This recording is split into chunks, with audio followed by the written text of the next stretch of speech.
So moved.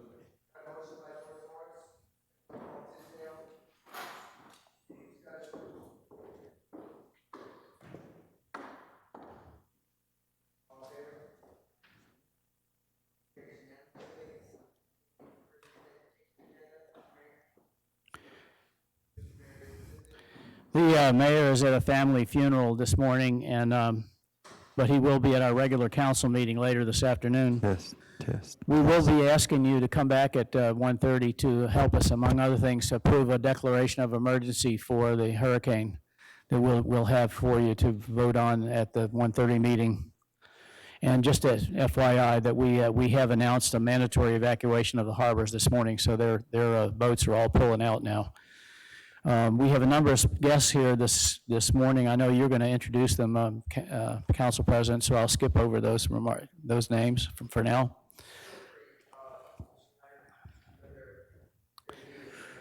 Well, I wanted we're talking about special guests when they come as far as Jackson to come to a meeting, so I just wanted to recognize Ms. Linnell Strait from the Mississippi Department of Revenue, along with Veronica Smith and Greg Duke over here, who made the long drive from up the middle of the state to be with us today. We've also got Supervisor Beverly Martin here this morning, and Linda Hornsby representing the Hotel and Motel Administration, all here to help you with some of the questions that you may have about short-term rentals. Today in Biloxi, we have somewhere between 30 and 40 hotels. Now, it's interesting, I can't tell you the number because it's a little odd, because some of the hotels in D'Iberville and St. Martin's have Biloxi mailing addresses, so do we count them as a Biloxi and so forth, but it's 30 to 40 hotels. But we have over 300 short-term rentals that have been permitted in the city, and this is a big issue that you and the council have been, and along with us, have been dealing with. We gave you an ordinance change a while back regarding short-term rentals, along with a resolution that had an option for a public hearing. Both of those were tabled pending this special meeting so that we could provide additional information regarding taxation, which we'll be able to do today. At your place, you'll have a copy of that ordinance along with the resolution for the special meeting. Note I've marked the one page with the language regarding taxation, which was problematic.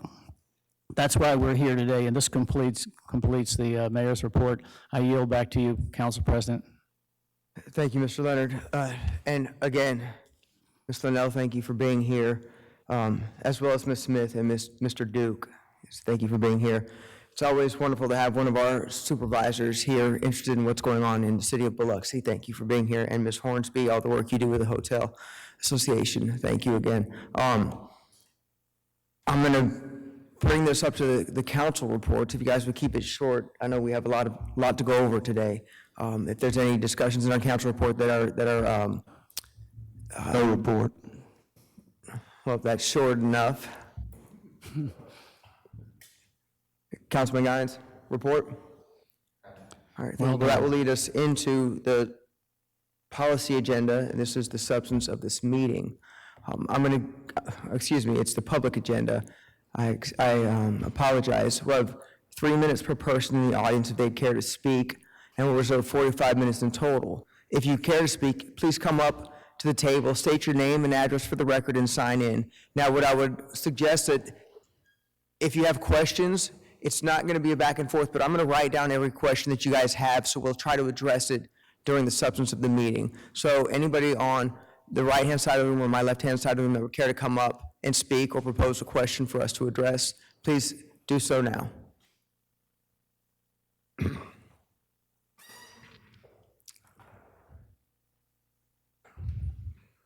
morning. Morning. Good to see y'all. Jacqueline Wilson with Biloxi Beach Resort Rentals. So I'm glad we're able to have this meeting. During that time frame of our last meeting, the State Tax Commission did get with me.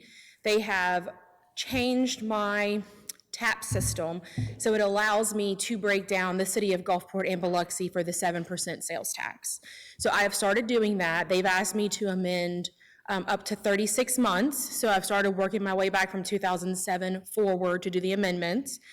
Miss Veronica helped me at the Tax Commission. She's very helpful. So just to let y'all know, they did override my system to allow that. So I am forward doing them correctly, and I'm amending up to 36 months so that Biloxi will have their fair share of the 7%. So that has been completed. I'm not aware of other management companies are starting to do it. They would not give me that information, but I've started to do it. So the only other question that I have is, I still don't understand why our industry is the only one that's being asked to present the sales tax proof. Other than that, I think we've accomplished making sure that Biloxi gets their fair share of the sales tax. And then I'd like to also know what the State Tax Commission thinks they're going to do as far as the people who still use VRBO and Airbnb, and it is automatically taken out, and those platforms are not giving the homeowners who self-manage the documentation they need to present to the city. So that's a big problem, because a lot of people use VRBO and Airbnb. So I don't know how the State Tax Commission plans on getting that documentation from them. So that's all I have to say today. Thank you. Thank you, Ms. Wilson.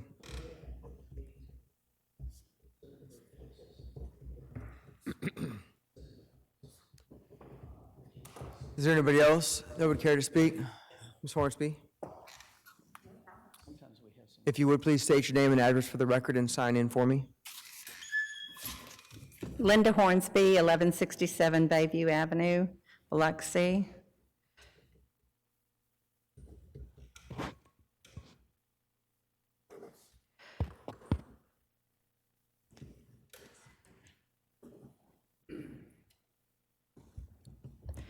I'm here, I have made a list of some questions, and I feel like once you all get into the thing, the meat of this, they'll probably be answered, so I don't want to go into all of them.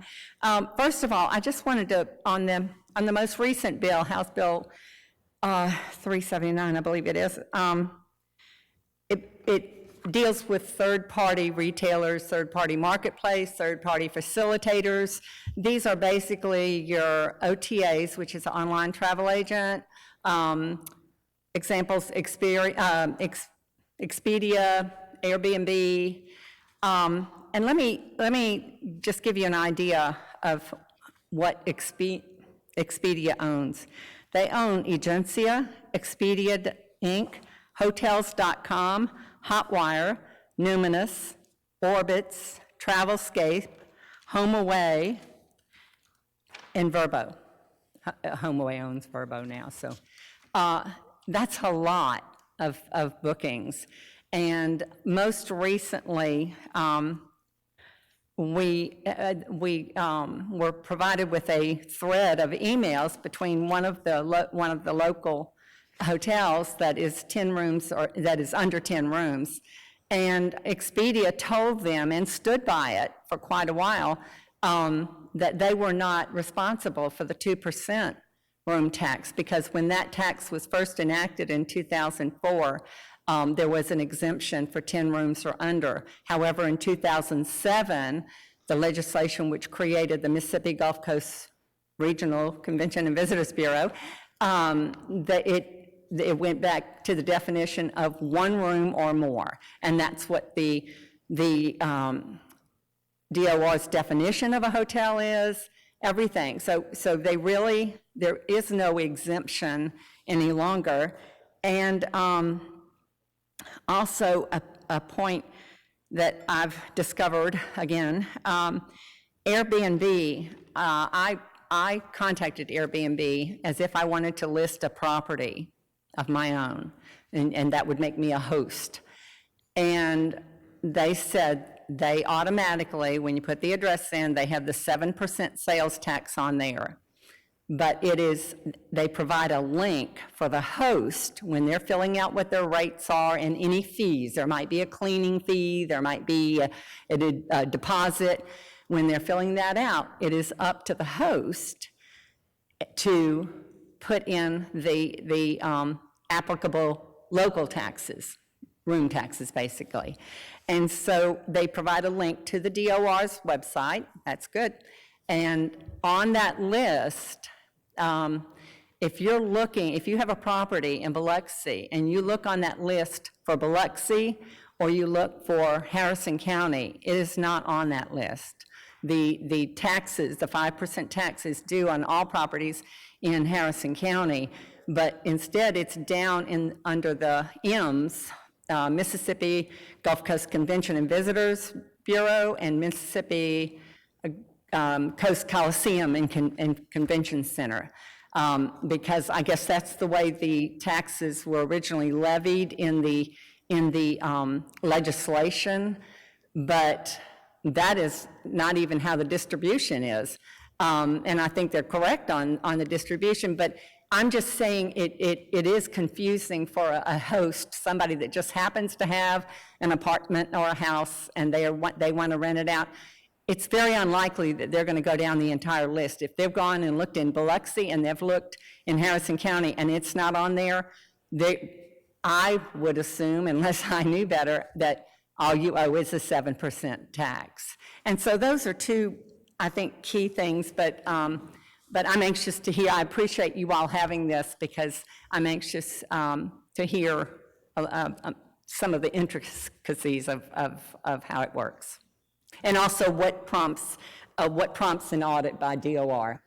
I would like to, because I don't know how the accuracy of any filing is determined, and at what point do they maybe say, I think we need to do an audit of this property or operation. Thank you. Thank you, Ms. Hornsby. Thank you for being here. Is there anybody else on the right-hand side of the room, my left-hand side, that would care to speak? Supervisor Martin, we all know who you are, but if you would, for the record, state your name, your Beverly position. Martin, Harrison County Supervisor, District 1, 2012 Bayou LaPorte Drive, Biloxi. And sign in for me if you would. I will. Thank you. So, sorry about that. You know, I can't write and talk at the same time. So it was brought to the attention of the Harrison County Board of Supervisors that some of these properties that Ms. Hornsby referred to, that Expedia and Airbnb and some of these third-party booking agents were wrongfully thinking that they were exempt because they had 10 rooms or less. That law, of course, was changed in 2007, I think. So since 2007, we believe that these third-party booking agents have not been collecting this other 5% tax that we need to pay the Coliseum bond issue and that funds the tourism board. So we as a board voted a month ago, or when it came to our attention, which was last month, to send a letter to the Department of Revenue asking them to look into this. We also sent one to Expedia to see if they would show us, number one, have they been collecting that room tax, and number two, who they've been giving it to, because we haven't gotten it. And by our calculations, what's that, 13, 14, 15 years? That's some money somebody owes the county and the city. And that will help us, especially in these trying times, when that Coliseum bond payment is still due. And as we all know, there's not been a whole lot happening as far as conventions go, and tourism still needs to be funded now more than ever. So that was kind of where the Board of Supervisors got involved with this, and we have not gotten a response. But like I said, we just did this a couple weeks ago. So we would ask that maybe you join us in asking that one question as well. Thank you. Thank you, Supervisor Martin. If you would, could you share with us what you passed with the county? Could you send us I a will. copy I'll of get it? a copy of the letter that we sent and send it over to your clerk. Thank you. Thank you. Is there anybody else on the right-hand side of the room that would care to speak? My left-hand side. Is there anybody on the left-hand side of the room or my right-hand side that would care to speak? If so, please come forward now. There being none, we will close citizens' comments and we'll move to the policy agenda, which is the subject matter of this special meeting.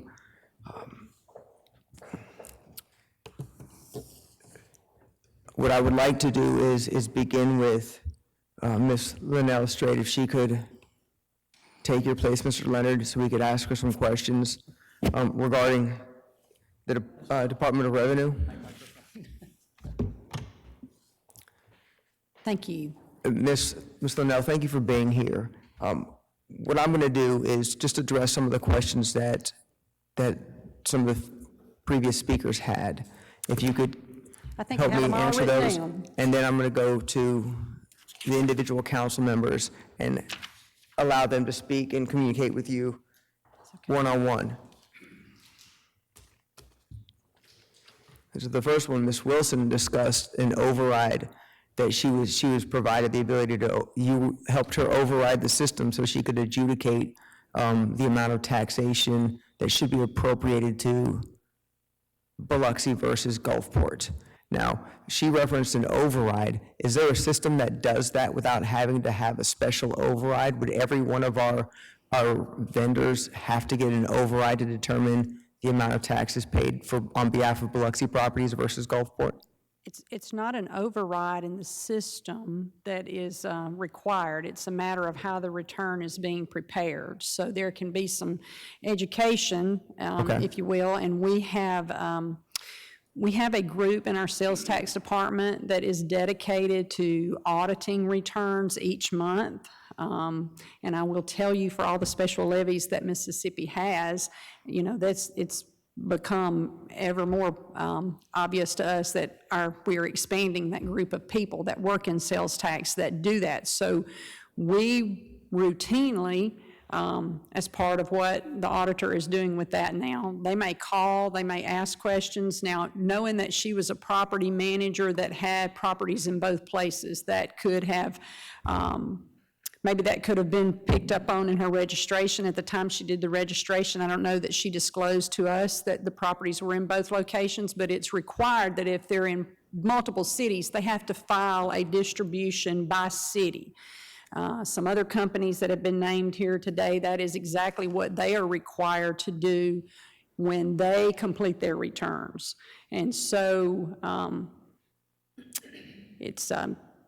and I'll say some of the bigger companies, I mean, they go actually by county, and then they have to pick every city that's in that. Once they click on a county, then it has each city, they get the rates. So we get the rates in, then we go to another part of the return where they have to break out distribution by city and give all of the sales listed by the city. And then from there, behind the scenes in the computer programming is how all the diversion comes out to the different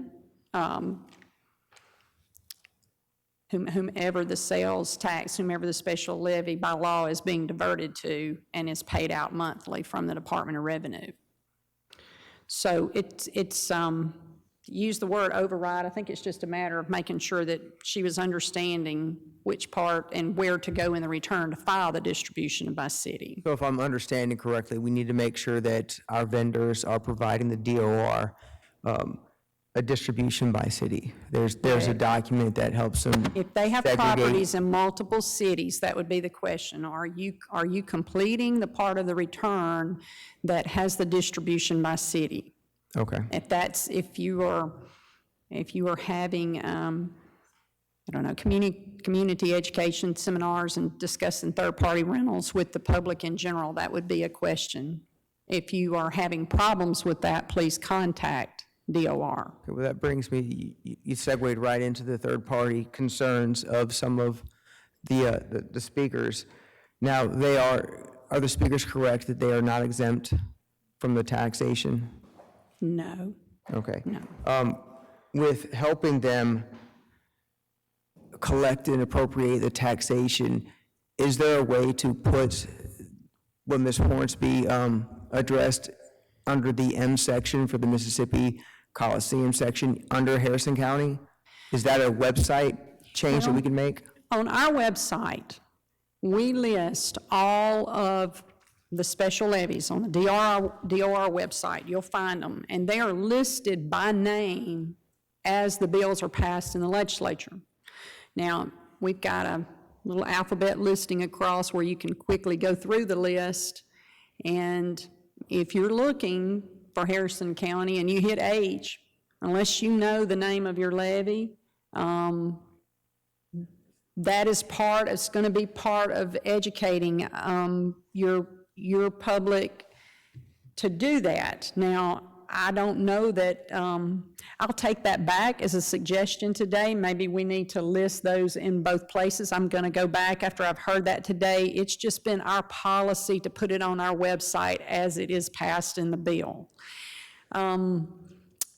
What I believe she's referring to too, when it takes you to a link, that is their link, that particular taxpayer's link, and how they are, giving information to their customers, their host or whatnot. So again, it's the same issue. That same individual that is doing that, looking through, I think she said Airbnb, so as you're looking through that, if that same individual went to our website, they would have the same problem because they're not going to go to the H's. Well, And so maybe we can, I'll find out and talk to our executive staff about maybe possibly finding a way to put that in the H part of the alphabet, Harrison County, or also maybe a reference to refer back to Harrison County, something. We will, I believe that's something we can assist with, but that link is not something that they're doing. It's going back to what we've done. Now, I do want to address, the law was passed that required these marketplace facilitators, was signed at the end of June, but with an effective date of July 1. Now, typically, our legislature would end on the year of a new governor. They get 4 months, but if it's a consecutive year, it's 3 months, and COVID, it's extended that session. So when the governor signed that at the end of June, and boom, it was effective July 1, we put a notice out stating exactly what the law said, and the Department of Revenue is the sign date, that bill effective date is very clear. We're not going to put out any information that would be contradictory to what the governor signed into law. So we had questions from many companies who said, I can't put this into play that quickly, Linnell. I don't have the computer programming ready in 3 days for this. I would assume you all can understand that. So I said, you got to get it in there. You have to understand what the bill says. You're going to be liable for it. We can assist you in any way to get you registered as quickly as possible, but I cannot put in a notice that you have a 30-day grace period, that you have a 60-day grace period, that you have a 90-day grace period. We're not going to put anything in writing in a notice that's going to contradict what the governor signed into law.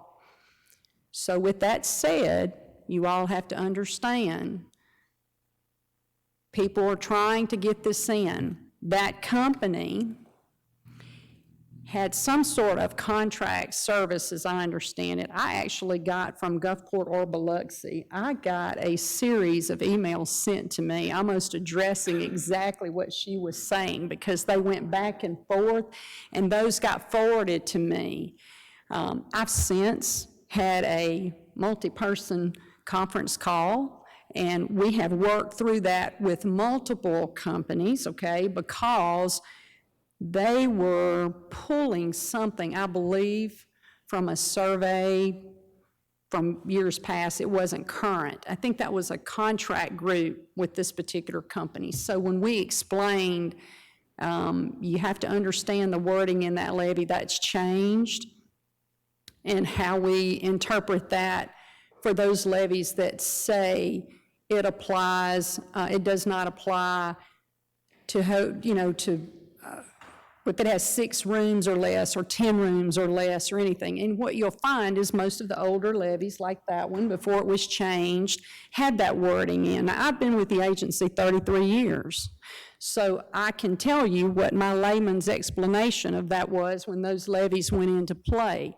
much like the restaurant levies. You'll see some of the older ones. You can just go through our alphabetical listing on our website. You can see the dates they were put into law, and you can read. You've got some restaurant levies out there that say they're not applicable to businesses that don't have 100,000 in sales in a year or 250,000 in sales for a year. Now, that's always been explained to me, that when these things first began to be passed by the legislature, there were quite a few municipalities who didn't want the mom and pop hometown restaurants downtown. They were after the chain restaurants that were out closer to the interstate, okay? So this is where these numbers got put in. By the same token, when the hotel motel levies began to be passed, you had some smaller towns that had bed and breakfasts that were routinely collecting the 7% tax.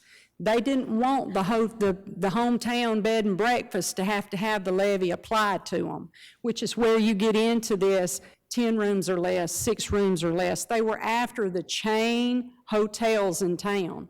So many of the, your levy was changed in that year. Many of the municipalities have not updated their levies, and that's a question that we get frequently, because as the people retire who were part of that in city council or the city attorney's office, or you have new people that are working with these tourism levies that are employed by the cities and the tourism groups, they'll make phone calls routinely to us.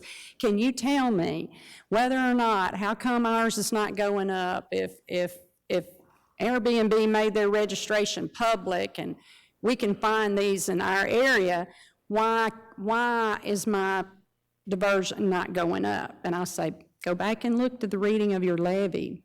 It won't apply to third-party rentals of homes. So until your levy is updated, it will simply not apply, okay? I'll also address one thing when she talked about, do you know all the companies that Expedia owns? I'll just throw in there for FYI. That's no secret. You can Google that. If you haven't found out yet, Priceline owns the majority of the rest of them. So if they don't fall under one umbrella, they typically are falling under the other. And many of those names they are trade names, but they may not be an actual legal entity that's renting any of things. So some of those companies are not actually doing the rental, but it may be a trade name that you're seeing on TV, but it's not an actual legal entity. But you can look at that through Secretary of State or whatnot and find those that are the legal entities. So again, I think that was with the company that you mentioned.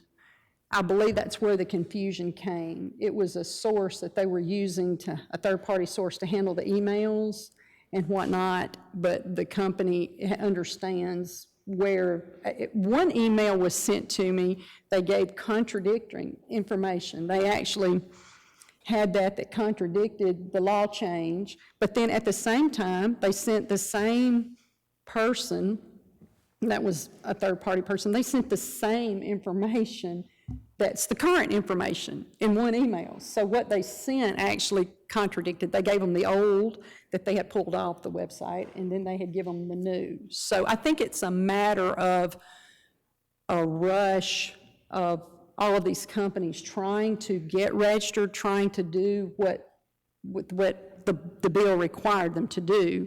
And I think in a matter of time here, we're going to see this smooth out. And when they all get registered, we'll understand that and understand they are like any business that's locally owned here.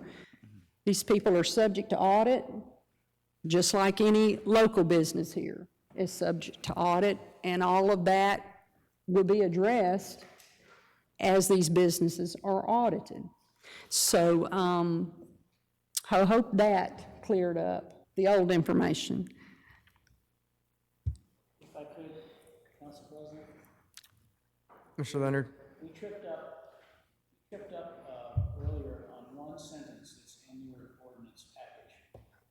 I would really like for that to be read and ask Ms. Straight if she has any issue with that or what would be the problem. The sentence reads, short-term rentals shall provide proof that sales tax records to the Department of Revenue have been submitted and that a guest register has been maintained. I'll put that back. Okay. I think that, It's the sentence that's. Mr. Leonard, I think there was actually,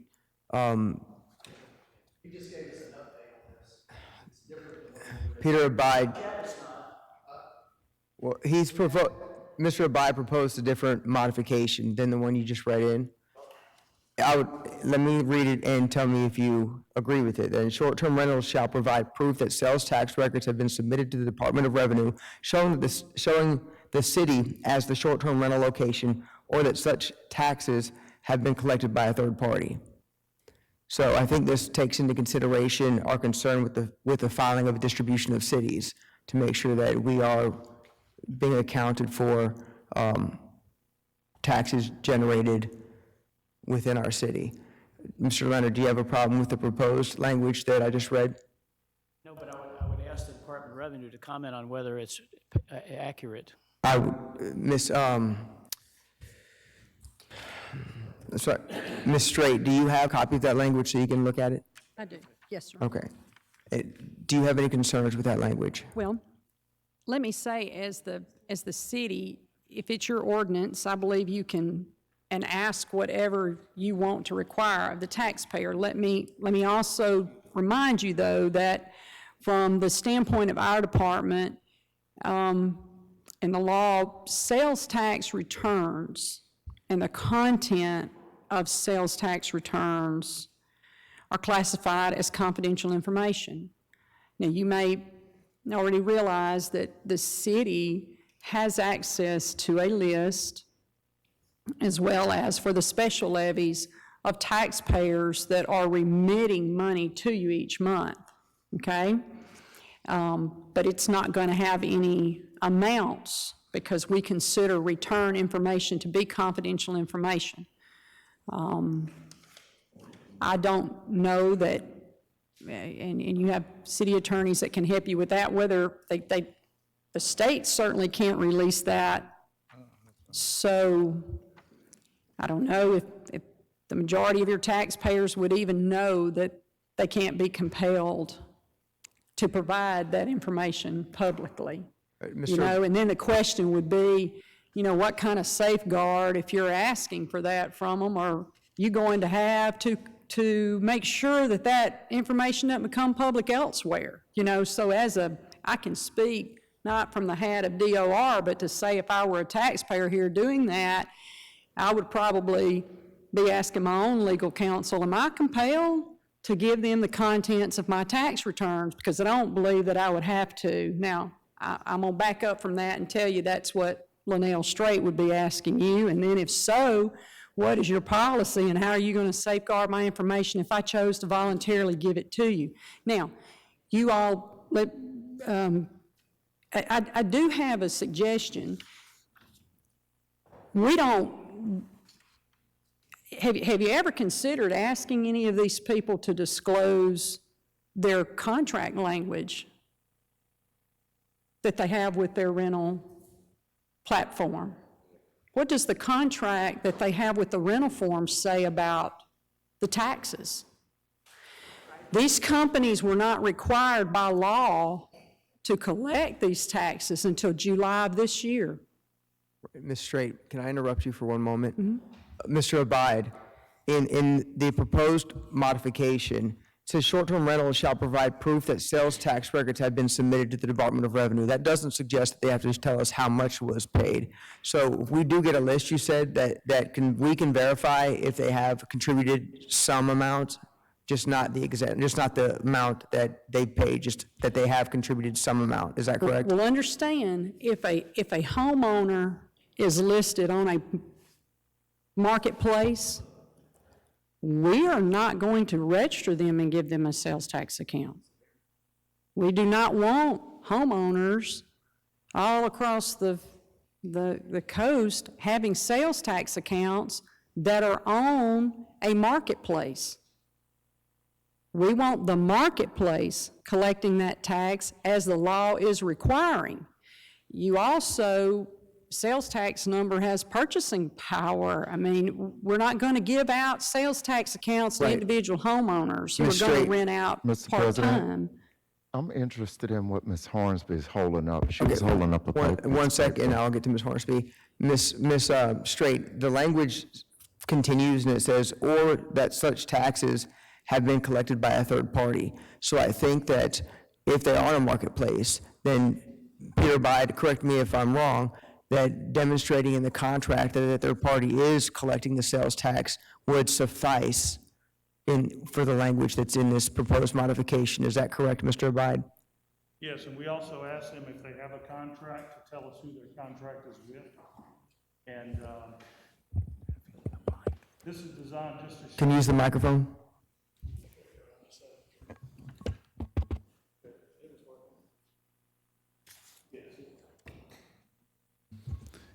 It's designed to show that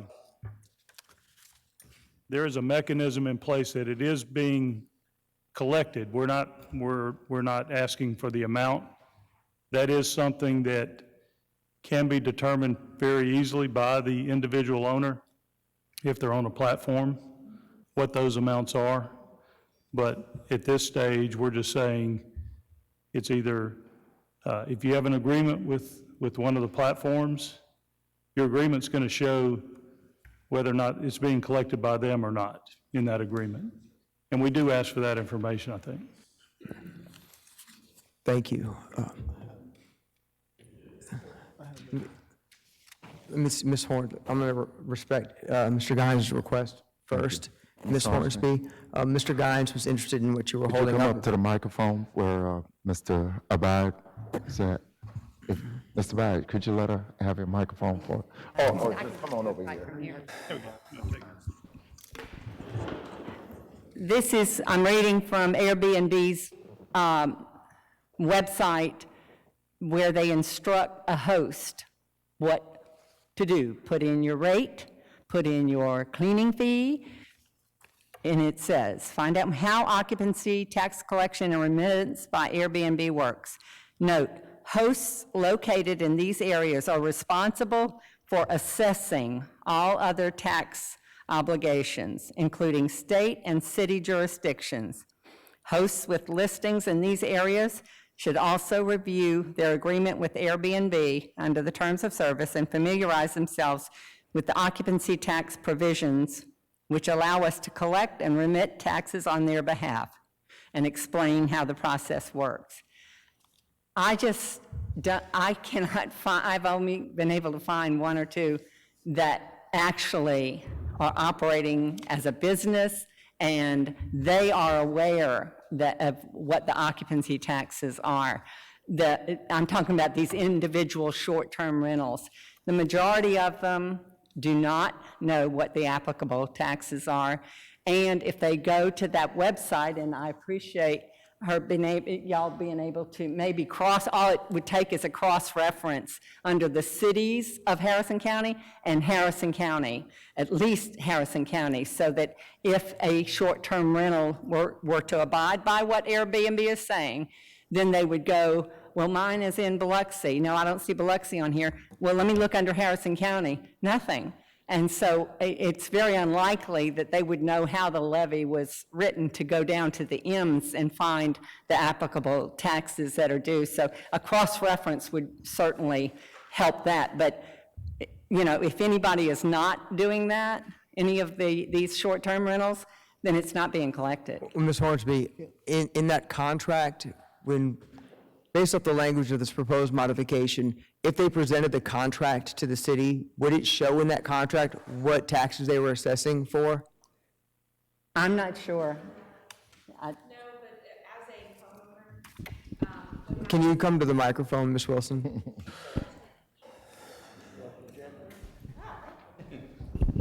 as an individual homeowner who is self-managing a unit, what will happen is they'll get a receipt for the bookings that shows how much rental income was collected, what cleaning fees, and resort fees, processing fees, and then how much sales tax was collected.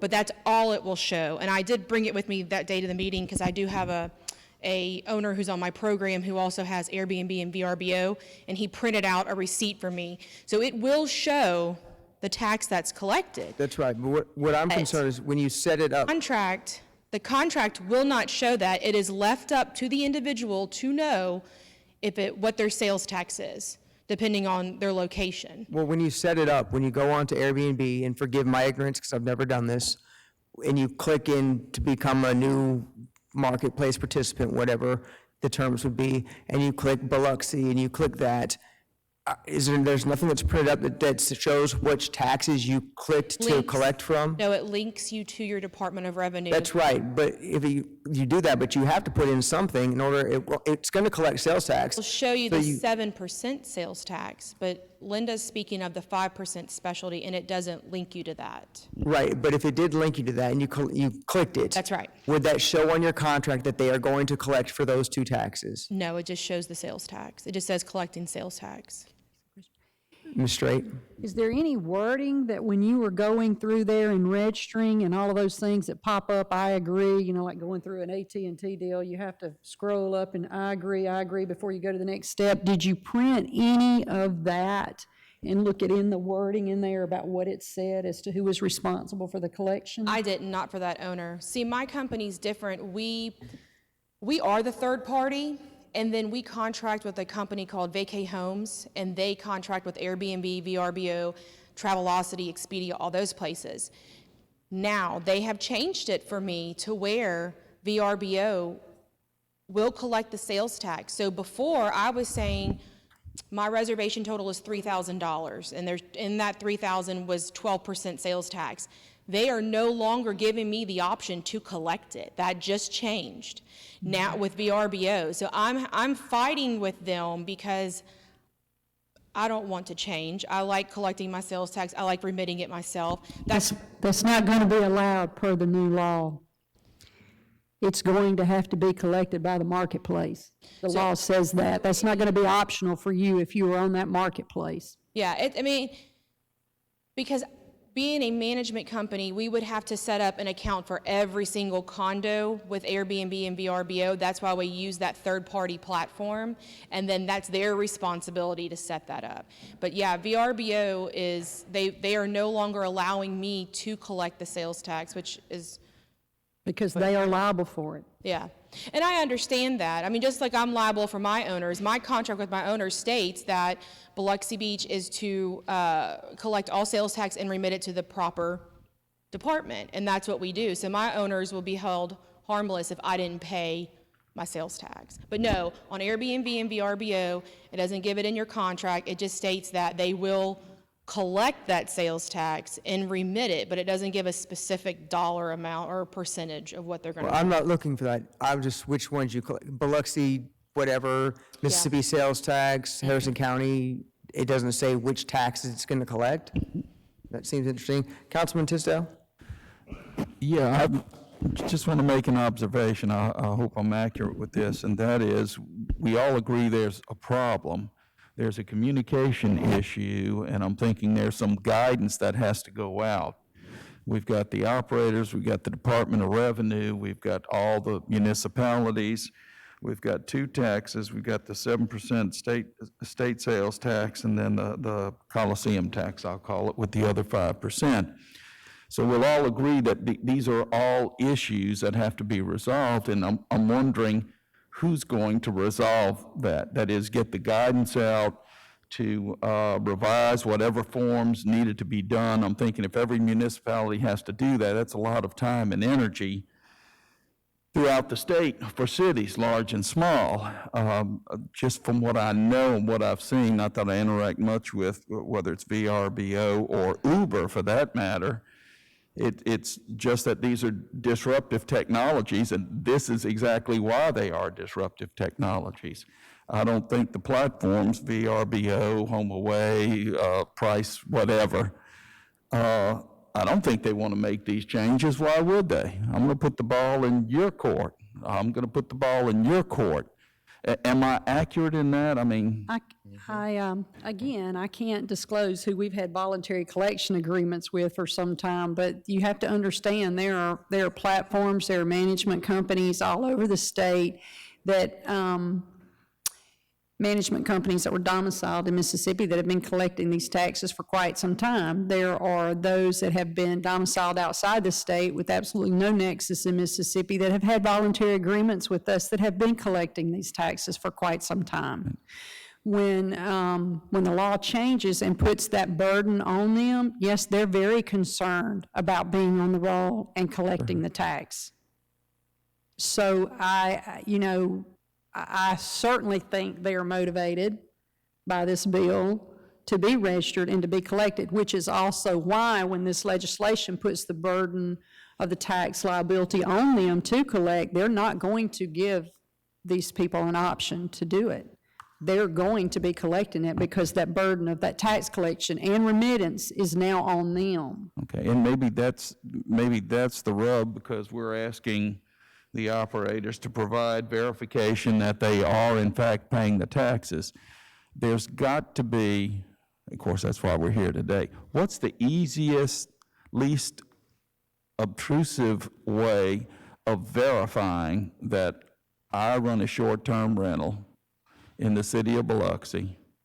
I've got a permit and I want to renew it, and I have some document that I can give to community development that can be verified if necessary, so there's some sort of auditing on the city's part, that resolves that issue. We don't need to know how much I made off the property. We just need to know that I've paid all the applicable taxes.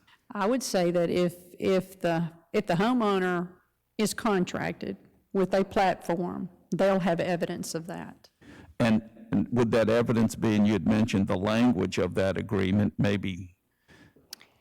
I believe so, but I can't speak for each one of them, and I personally don't have a home for rent, so, I mean, I would have to see these things printed out, what is given to the actual homeowner. Well, the other thing is, what I've heard is that if I'm trying to operate legitimately and do everything I'm supposed to do, when I get online, I've got to look in an unobscure place that's not easily found in order to check the appropriate blocks to pay the appropriate taxes. So, I mean, it'd be great if I just... I really can't speak to that from a homeowner's standpoint, because I can only speak from the companies on the other end, and I can tell you, they're set up for a distribution of city. We're getting the revenue. We're diverting the revenue. I can't speak to the confusion of what one company is creating maybe with their renters. So and that may be something where the city wants to contact these named companies. Well, and I've had to do that at times, and what I've found is they're not going to tell me anything. They tell me very little. I couldn't even find out how many short-term rentals they have registered on their platform, the city of Biloxi. They'll tell you you can go online, but they're not going to share that information with me. And my guess is they're not going to share that information with anybody else, and that they're very reluctant because it would require some time and energy, and of course that's money. And I want to sum up this part anyway with this question. I appreciate you all coming down. I know you're trying to help us resolve this issue as best you can, operating within the parameters of the law and what you're able to do or not able to do. So I appreciate the fact that you're here trying to help us work through this. Well, I'll go on to say, of course, I have something here with me today that's a draft, which I'm not going to be passing out, but you spoke a minute ago about maybe some information to make this a little more broad for homeowners, and we have another little place on our website where we have some fact sheets about different industries, and we've got one in draft explaining to homeowners, a little more than what this says, but we've not released it yet because, as you say, we're all trying to figure out these problems. So I'm going to bring another one to the table, but I'm going to need help with the city. And I imagine that Veronica's going to be discussing this as she speaks in other places with the Municipal League. But there are a couple of other things. I've looked at, I know I've seen Gulfport's ordinance at one time. I saw a draft of it. Their attorney shared with that with us that some time ago, met with us before they ever tried to pass an ordinance. I've seen the things that you all are trying to do, which, I mean, I admire where you're trying to put noise ordinances into place. You're trying to require a certain amount of insurance that homeowners have to have if they're going to do that.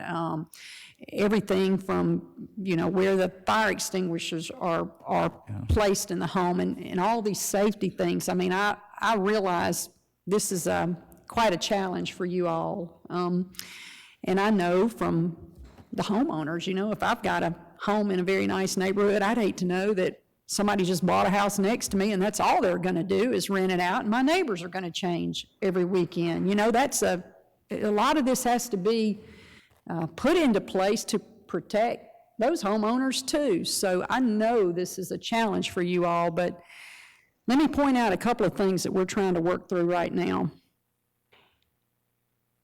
Somebody who does this part-time, what's part-time? Any rental is subject to losing their homestead exemption to be enforced by the county. Now, we have whole homestead exemption division here, the Department of Revenue. We help the counties with that every day, but you know, at some point, we're going to be looking at how much homestead exemption has to go away. Because if you've got a city permit to have a short-term rental, you don't get homestead exemption anymore. So therefore, in most places, your property taxes have now at least doubled, if not greater. There's another issue here. And you can help us with this because you collect water bills inside the city limits. Everybody that's got a permit for a short-term rental has now got to have sales tax on their water bill. They've lost their residential exemption for all utilities. Now, we're in the process of trying to figure out how we're going to make that happen for power companies, gas utilities, everybody else. It's not that I rented it, oh, but I only do this, Linnell, a couple of weeks out of the year. Only during, you know, a festival down here, whatever. No, that's not what the reg says. You do any rental of that home, you've lost all, you know, the lady that has a beauty shop on her home and has it all on 1 meter has no exemption for her utilities, okay? So have you gone that far and count, and you don't, I'm not asking for anybody to answer this recorded, but have you gone that far in your council meetings to have already put in place that there's no more? Have you matched up your list of short-term rentals to your water billings and now put tax on those accounts? Okay, so we're going to be speaking about that in different municipalities, and there are going to be a lot of people that say, well, now I don't have any sales tax exemption on my utilities and my gas, water, electricity. Do I really want to do this? And I know as I spoke to some of you all, we talked about from year to year, this may change. They may decide one year they want to have a short-term rental permit, and then the next year they don't. Well, I think as more of, we try to deal with this homestead exemption issue and this exemption on utilities, unless the legislature chooses to do something about that differently in law, right now, that's all subject to tax. And I think you're going to have people that are really going to weigh this out.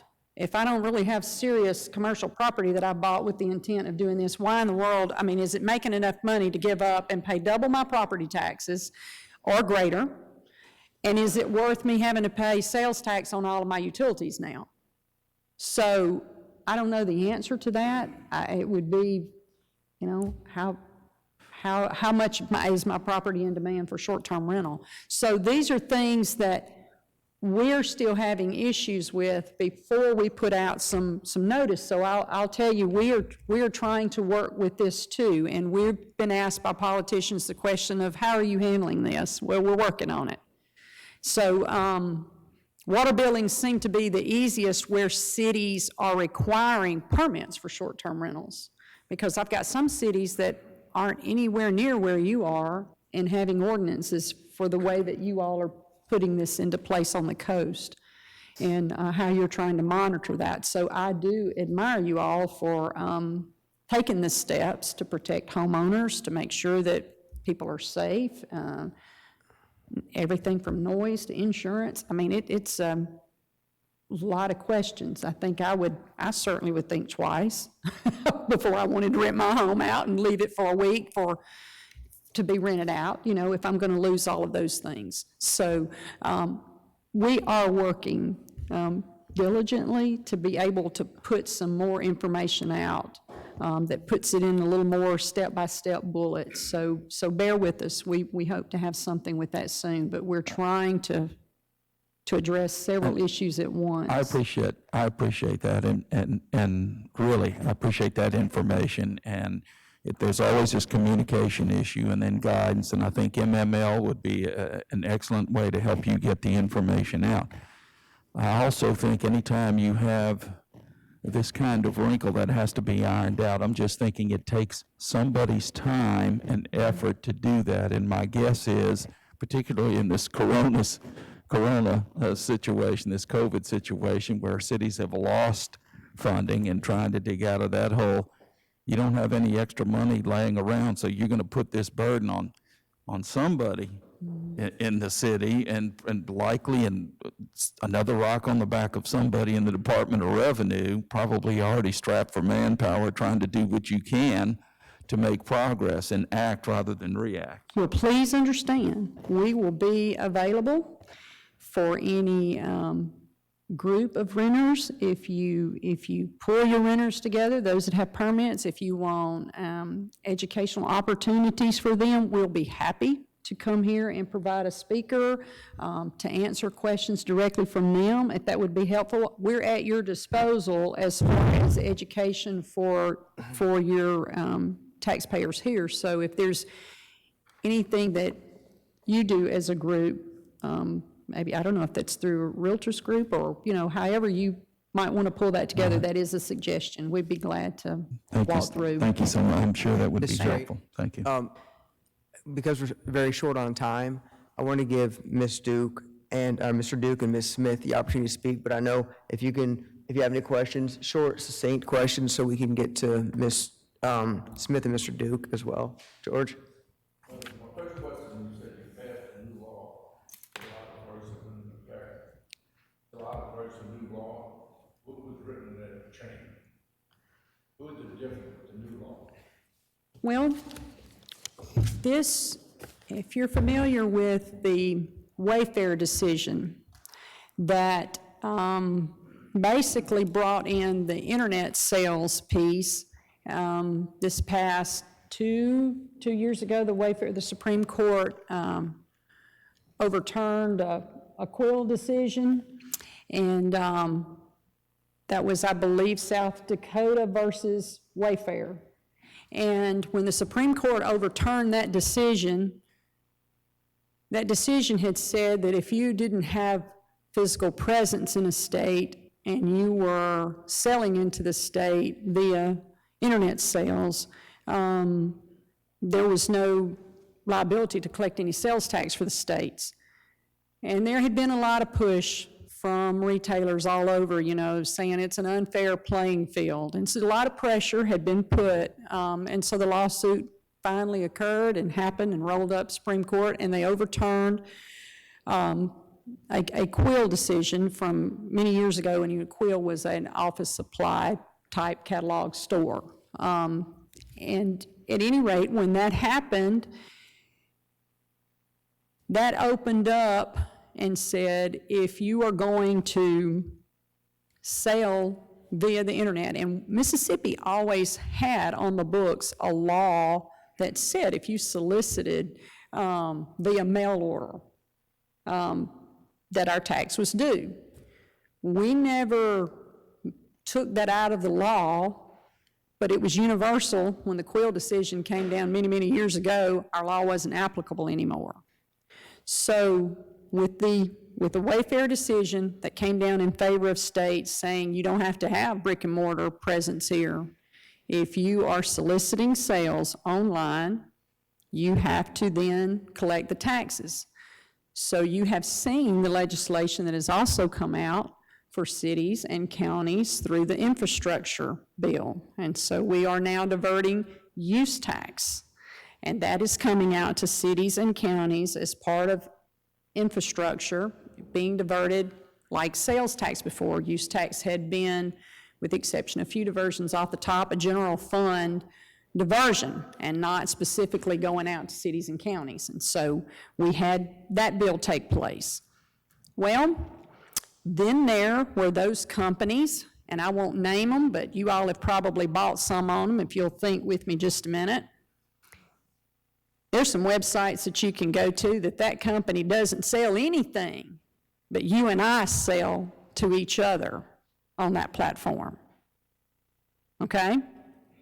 No sales tax had ever been collected on that. When this bill passed, that company had to be registered and many others like it. So other places that we routinely were buying online, we had some companies, big companies, that came forth and voluntarily collected, but maybe not the marketplace, meaning it wasn't their products or it wasn't their company, but they also had other people that sell on these platforms. You and I can go out and sell on other companies' platforms. So when the Wayfair decision passed, that was not part of that, and states have gone in one by one by one by one and passed marketplace facilitator. So that is saying if you facilitate a sale between you and I on that website, and I go out there and look and buy something that you're selling, okay, then the marketplace has to collect on all of those. So now that tax is just growing more and more. So basically, we had a piece of the pie after the Wayfair decision went. Now we have 100% of the pie. So any of those sales happening online now have to have sales tax collected on them. And so that brought into play all of these facilitators that handle third-party rentals of homes, that sort of thing. So that's what I was speaking to.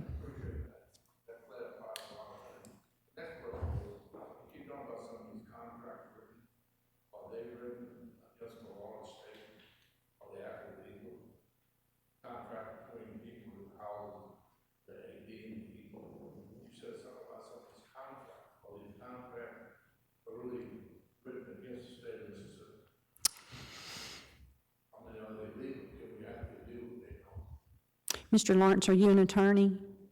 Are you an attorney? Okay, I'm not, so I'm not going. Yes, sir.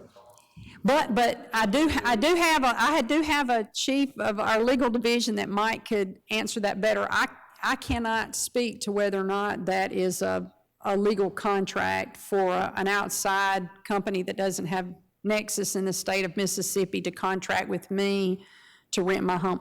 I really can't speak to the legality of that. I know it's the way we've been doing business for a while, because every time I'm wanting to rent a house on the beach down in Florida or Alabama, you know, I go through one. So I've been doing that for a long time, so they've been here.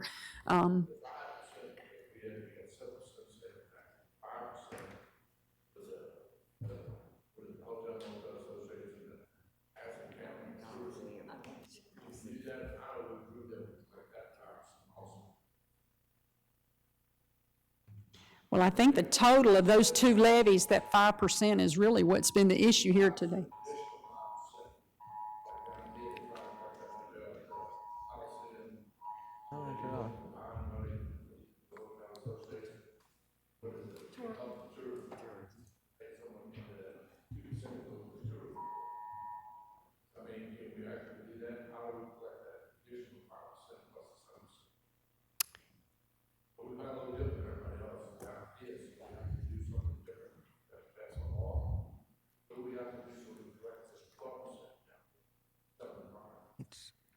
I think your law is already in place to do that, and when the returns, when the taxpayers are registered that are supposed to collect it, and when the returns are properly collected,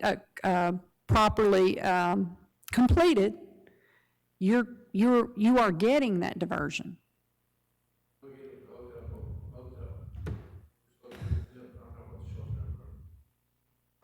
Milton wants to answer the question.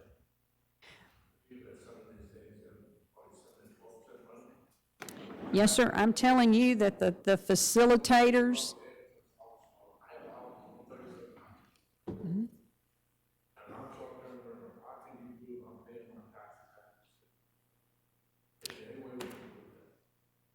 If you came into our, let me ask you this, are you on a platform? Do you have a contract with one of these?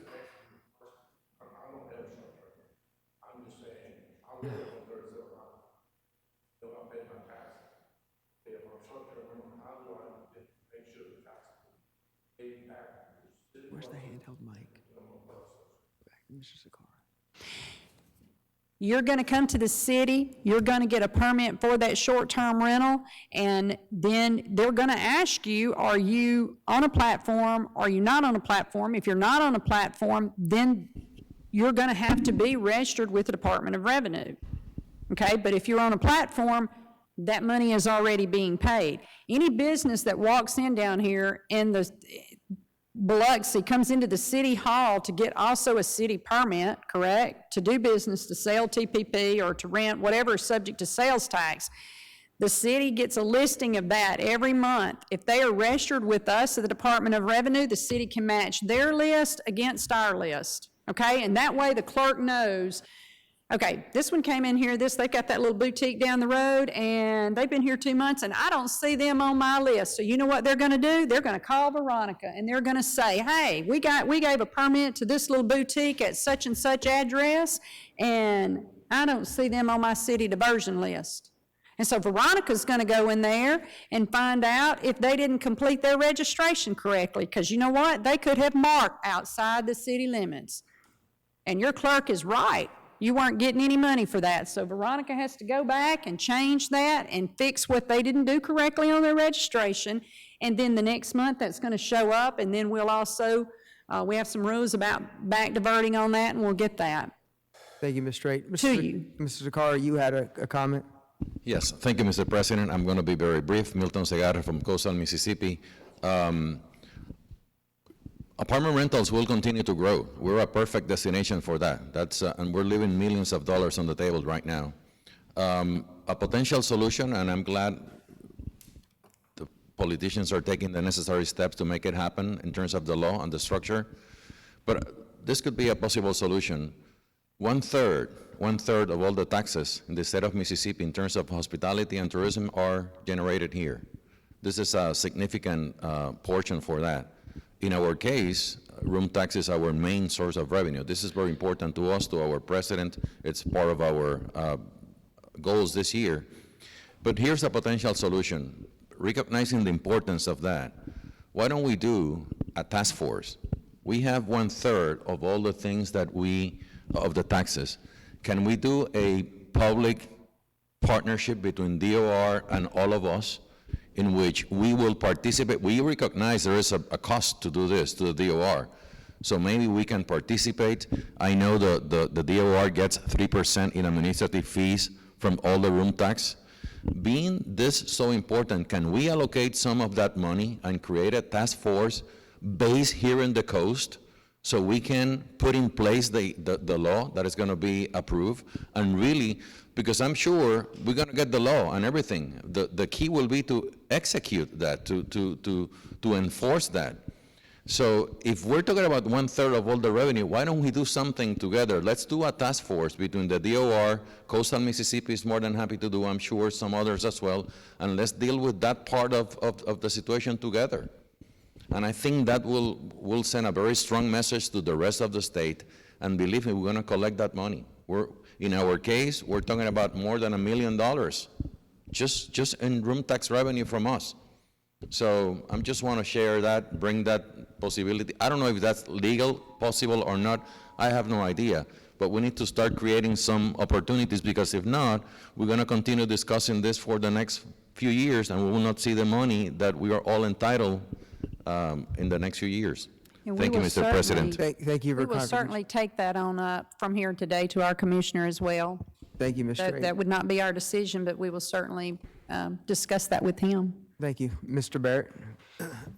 I have just several questions, and most of them we can just answer with yes or no. We're getting short on time, so, and some of this you may have already covered. I had to step out a couple of times. On the third parties that collect the taxes, Expedia, for example, when they collect the taxes, is there a breakdown of how those taxes are allocated? Or do they just send at the end of the month, or however, they're set up to pay? Let's just say they send $1 million in. How do you determine what comes to the city of Biloxi? And I went up to a tourism group in North Mississippi with Veronica a few years ago, and that might be very helpful for you all, for us to come in and to go through a return and actually show you how this is put together, how it comes out on a return, and how the diversion happens behind the scene. I think that might be very helpful for us to show that. So there is a way that whenever they pay to determine, okay, next Yes. question is, these third parties, do they fall under Nexus laws? So They Expedia, do. Priceline, Airbnb, Yes, with this bill VRBO? that passed in July, yes. Okay. Third question, and this doesn't apply to you, but community development, Linda brought up the deal of the people when they go in and they fill out the forms to set up the taxing through Expedia or whatever. Can we, whenever they come in and fill out their application, give them a form that says, hey, here's the requirements of the taxes and the setup that you're required to put in on that platform, and provide that to them so that the ones that aren't educated, whenever they come and get their permit to have that, we educate them and say, let's put, give them a sheet of paper that whenever they go and fill that form out, or if they've already filled it out and it's incorrect, they can go and correct it. And I think that that's something that we could get from them, require to have from the homeowners or the agencies that represent a group of homeowners. We could make that a requirement that they do have that set up correctly. And then the third thing is, and this is stepping outside of short-term rentals, but whenever we first had this conversation, this came up. Small businesses like Miss Wilson's that were, let's say she's in Gulfport, but she's doing business in Biloxi and Gulfport. Not just short-term rentals, but let's say you have a small business that has a business in Ocean Springs, Biloxi, Gulfport, Pascagoula, and at the end of the month, you just have them registered online, and I don't know if this is possible or not. Their main business is registered in Ocean Springs, but they're collecting taxes on all four. Permit location is required to have a number, and all the sales have to be reported per permit location. All right. That Yeah, are that- domiciled here in Mississippi, so it is diverted according to the permit Okay, location. so there's no way for them, if they're just filing one report and putting in one so they have to break it down and tell you what's coming from this location, this location, Right, this there location. has to be, Okay, Ms. Wilson is permit shaking her location. head and saying, no, she doesn't.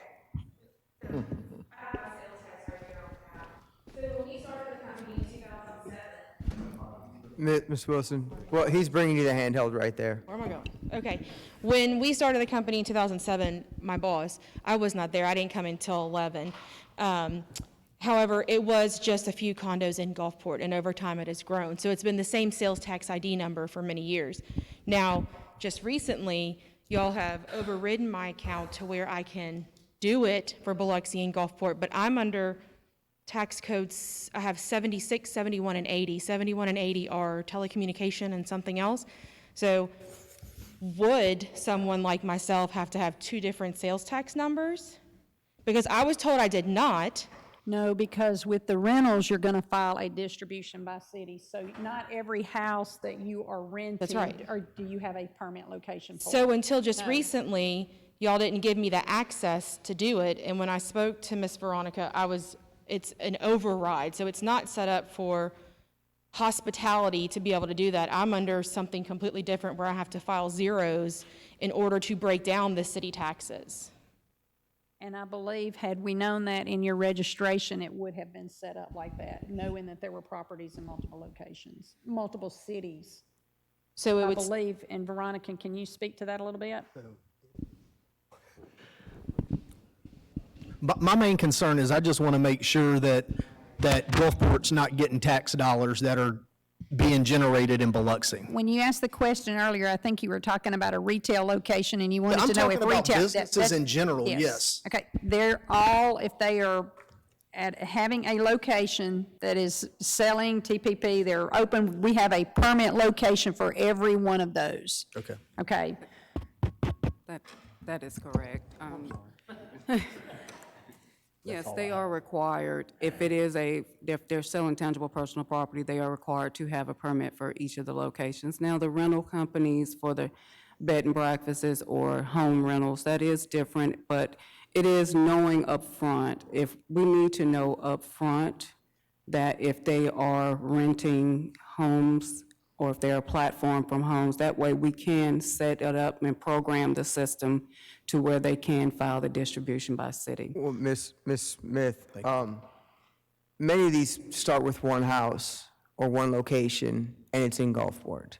And then they expand and they pick up more properties in different areas. So when they originally set it up, it would just be in one city. How do we account for somebody that expands their rental program into multiple municipalities? So we would rely on some of you to help us. When they come in to renew their permit each year, you can ask them if anything has changed. And then they can let us know if anything has changed. So we just need communication. We're here to help you all. If you all call us and you think there's some, and many times other cities do it, they let us know, hey, we don't think we're getting an adequate amount of revenue, and we'll ask them first, have you looked at your distribution or your monthly report? And with these, you can't always, because if you're on a platform, they're not going to list it. Is there a way to have somebody that is applying to have a property in a second municipality, such as Biloxi, from when they started in Gulfport, to show us any verification that they've updated that with you? Is there anything they can give us to demonstrate that they have updated it with the Department of Revenue, that they are now in multiple cities instead of just their origination city? If they can contact us, or they can, with the rentals, they may not have anything substantial to present to you, but also the city can contact our department direct and say, hey, although we may not share all of their pertinent and confidential information with you, but we will research that behind the scenes. And when you all let us know that you have information that they are in multiple cities, we do contact them and say, we have come across information that you are in multiple, and we will ask them to go back and amend those returns for 36 months. And although we may not share the windfall of information with the city, you will see an increase in the next month's diversion. and also that happens routinely in audit too, that we would get it corrected and we would get the diversion for the back period of the audit corrected too. So in audit, we're certainly going to discover that. But when you're asking them from year to year what changes, I understand your dilemma if they had a permit in Gulfport and they now have property in Biloxi. I would assume they had to come over here and get a Biloxi permit with you all for a short-term rental. So that if they were already registered in Gulfport and they've got a short-term rental over here, you can certainly pick up the phone and call us and verify, you know, hey, Linnell, Veronica, have y'all got them in both cities? I mean, you can do that anytime. Your clerk can call us at any time with that. Yeah, most of my questions were answered, but I am interested in that workshop to understand that breakdown. And I appreciate you guys coming here, giving us this information. It shined a whole new light on a whole lot of things that are out there. So if we can get a date, Mr. President, to get her back here to kind of give us that workshop to show us that breakdown. What I will do, and I think you suggested that Ms. Smith was part of that also, correct? If you would, check your calendars and let us know when you're available so we can try to coordinate with the city and get the council a date in which you guys are available to come back down. Mr. Duke, I don't know if you had something to contribute. We appreciate you coming down to what some call the southernmost portion of the state and what others call the greatest city in the state. Tomatoes, tomatoes. But if you have anything to contribute, please do it now.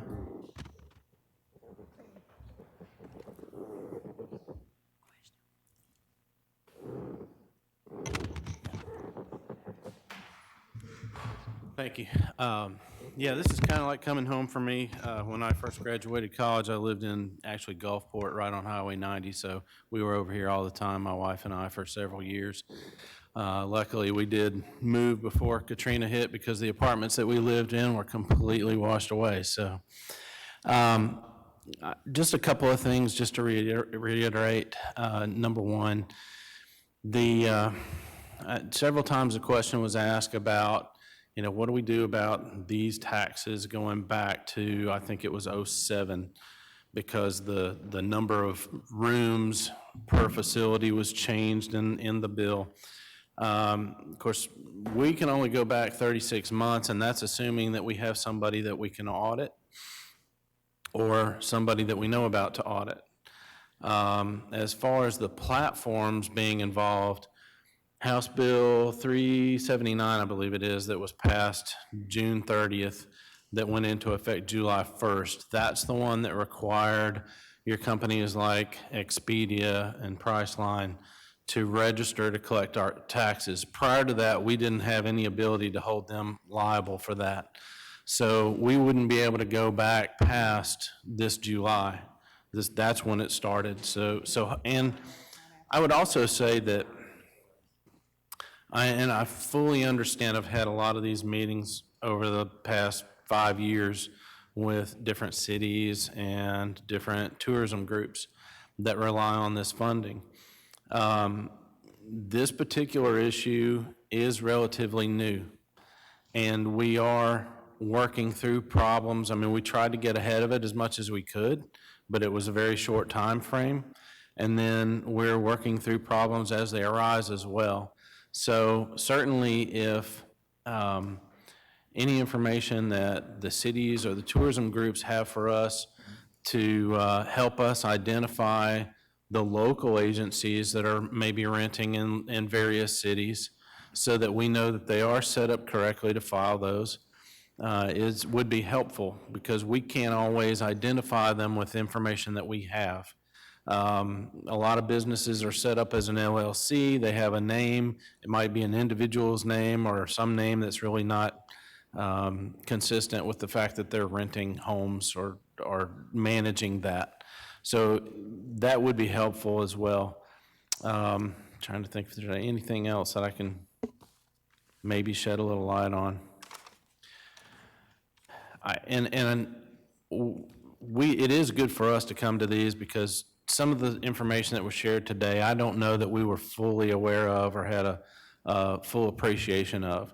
The fact that some of these sites are trying, it sounds like, trying to put the burden of knowing what tax rate to charge back on the homeowner is concerning. And I think that's something that we're going to have to try to work on and work with these third-party companies to make sure that they understand what their liability is, and help them to understand that they shouldn't be relying on that individual to tell them, hey, you got to charge this tax on my behalf. They should know, based on where that property is, what the tax is. And I want to say, too, one of the comments that we've gotten from a couple of the larger companies, we all know that this happens differently in Louisiana, different in Alabama. And so when we've told some companies, no, you collect it all, it comes in on one return, the Department of Revenue does all the diversion, they're very surprised about that, and they're typically relieved, okay? Because, like, it's that simple. It's that simple. The return's a little complicated. You got to list them all out here, but it's that simple. And we don't have to file multiple returns and all that. No. It comes in on one return. So I might also say, and not in defense, but I think maybe some of that confusion too could be that they're writing something generic on this, where this, it's not about just one state that they're trying to put information out for. I think that could be causing some of the confusion, because it doesn't happen in Alabama this way with the same company, doesn't happen the same way in Louisiana. So we're right next to one another, and I just wanted to throw that out there. So I think, in our conversation with some of these companies through registration and issues too, I think we can also relay to them some of the things we've heard here today. Thank you, Ms. Strait. Now, we're out of time. I'm going to give the council the opportunity to wrap it up. Mr. Barrett? I just want to address what you just said. I know a lot about online sales tax because I own an online company. And you just mentioned that it's different in Louisiana and Alabama, but anybody that has an online company that does a substantial amount of sales, there's softwares out there that set up, and when that goes in, that software automatically sends that in and does whatever, files whatever the laws for Mississippi are and whatever the laws for Alabama are, and the difference. And at the end of the month, all I do is hit a button, and it basically submits all that, and then or breaks it all down for me, and all I have to do is send it into the individual states. And I think there's like 43 states in America that are under nexus laws, or it was somewhere around there, that have nexus laws that I have to pay sales tax to. The other 7 don't have anything. We don't have to collect it. We don't have to pay it. And my system, that software that I have automatically does that. So I would think that people like Expedia, which makes a whole lot more money than I do, would have these softwares that would automatically break that down. May I respond?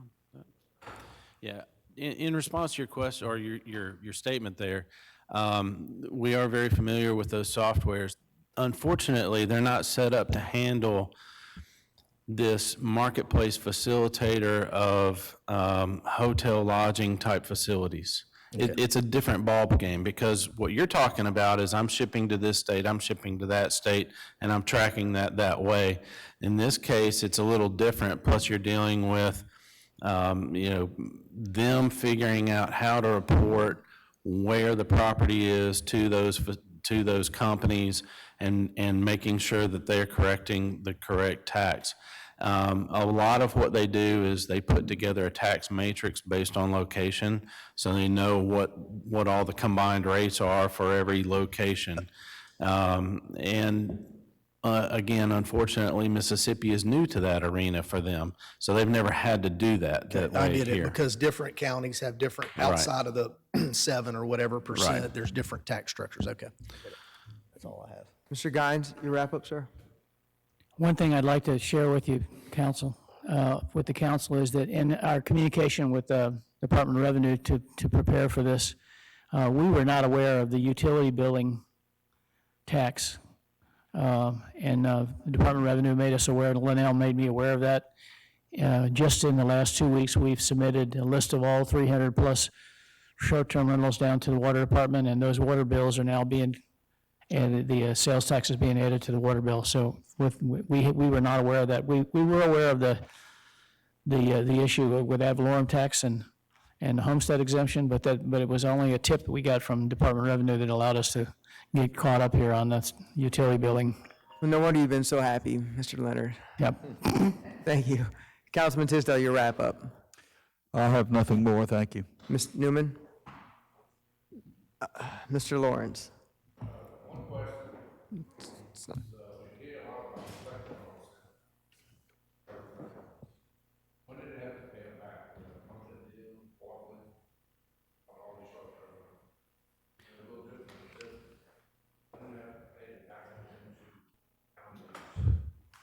Well, the way the tax works is in the month of, let's say this is October, so I have a stay in October. I'm going to pay the tax to whoever I pay it to as the consumer, right? I either pay it to the third-party company or I pay it directly to a hotel. The hotel then has until the 20th of the following month to report that on their tax return and remit it to the Department of Revenue. Then the Department of Revenue remits that the month after that to the governing municipalities, whether it be a city or a county or the state, whoever it may be. Sometimes it's money that goes to a special fund. So all that accounting happens the month after those returns are due. So it's a 2-month lag from the time the customer pays it to the time it goes back to wherever it's going to go in the state. Did that answer your question? Okay. That's a whole nother discussion, George.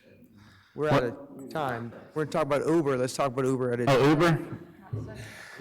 Yeah, taxi cab service is not a service subject to sales tax. So we're not, Uber is not paying tax right now. That would require a change in the law. Yep.